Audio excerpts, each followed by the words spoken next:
Hello বন্ধুরা, সাধনাস ব্লগে আপনাদের সবাইকে স্বাগত। আপনারা সবাই কেমন আছেন? নিশ্চয়ই ভালো আছেন। তো এই যে আমি আজ আপনাদের সামনে একটা রেসিপি নিয়ে চলে এসেছি। এখানে তেল গরম করতে দিয়ে দিয়েছি, আর এদিকে লেচি কেটে নিয়েছি, আর এদিকে চিকেনটাও রেডি করে নিয়েছি, আর এদিকে ডিমটা পেঁয়াজ কুচি লঙ্কা কুচি দিয়ে ফেটিয়ে রেখেছি।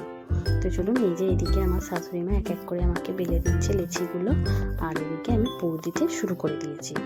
প্রথমে ডিমটা দিয়ে দিলাম, আর এই চিকেনটা দিয়ে দিচ্ছি। চিকেনটা দেওয়া হয়ে গেলে এবার আমি মুড়িয়ে দেবো চারদিকটা।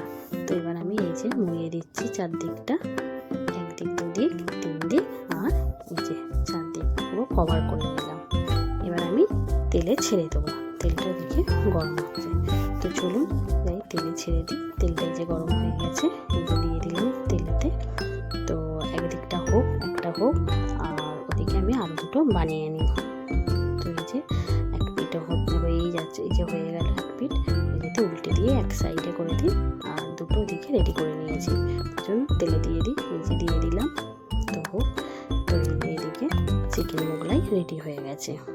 তো আমার তো খাওয়ার জন্য মন ছটফট করছে, তো আপনাদের কী হচ্ছে বলবেন। তো আজকের মতন এখানেই ব্লগটা শেষ করলাম।